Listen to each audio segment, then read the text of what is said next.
Première question, d'où vient cette passion du dessin? Comme tous les dessinateurs, c'est tout petit. Je pense que à 10 ans, j'ai gagné un concours de dessin que j'avais lu dans un journal. C'était Cœur Vaillant, ça s'appelait.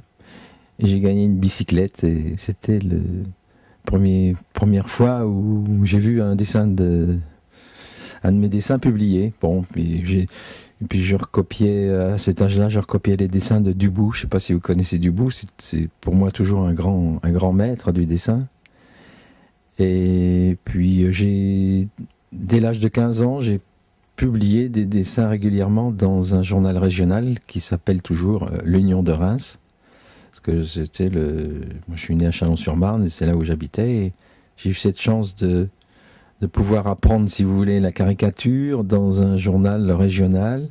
Et en presse, moins de liberté peut-être, ou comment? Moi, j'ai la chance de travailler dans les deux seuls journaux qui n'ont pas de publicité, qui ne vivent pas avec la publicité, Charlie Hebdo et Canard Enchaîné, donc je me plains pas. Mais c'est vrai que il faut toujours que vous appuyez sur un rédacteur en chef qui veut bien de vos dessins, quoi, qui accepte que... Parce que évidemment, je considère que l'emplacement d'un dessin, c'était un peu une tribune libre dans un quotidien, dans un hebdo. Il faut avoir les coudées larges, quoi. Parce que le dessin, ça doit déranger un petit peu, sinon c'est pas intéressant.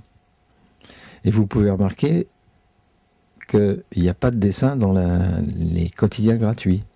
Parce qu'ils sont tellement consensuels, ils savent très bien qu'un dessin, ça peut leur apporter des désagréments, alors ils oublient le dessin. Vous nous racontez quand même l'histoire du Grand Duduche. Ah oui, alors... Justement, avant-hier, je suis retourné à Chalon-sur-Marne avec une équipe de France 2 pour retourner dans mon lycée parce que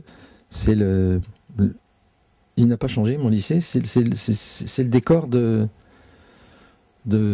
Grand Duduche. Ça ressemble à ça, il ressemble toujours à ça. C'est le lycée Pierre Bayen à Chalon-sur-Marne. J'avais un copain qui s'appelait Duché, qui ne ressemblait pas physiquement à lui, mais que tout le monde appelait Duduche. Donc, c'est lui que j'ai reproduit, enfin, que j'ai fait vivre dans ce décor. Ce qui vous inspire, donc votre vie forcément, mais aussi l'actualité, vu que vous travaillez dans la presse. Oui, alors évidemment, aujourd'hui, il y a Sarkozy, on n'arrive pas à le suivre. Hein, tous les jours, il fait tout et n'importe quoi. Donc... Certains jours, il fait 3 événements, il crée 3 événements médiatiques, donc on n'arrive pas à le suivre. Ouais. Mais pour nous, c'est une bénédiction. Et puis, dernière question, donc l'actualité, c'est le livre et l'exposition. Pourquoi ce livre? Tout rassemblé, comment on les choisit, ces dessins, lesquels?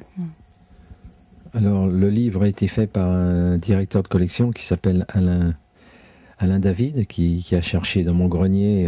Il a trouvé des trucs que j'ai complètement oubliés, évidemment. Oui, c'est une volonté de faire un gros bouquin, une intégrale. Et c'est vrai qu'il y a vraiment tout ce que j'ai dessiné avec le Grand Duduche et autour de lui, quoi. 640 pages. Je ne croyais pas que j'avais fait autant de dessins, mais... Je peux vous le montrer, là, il est par terre d'ailleurs. Mais...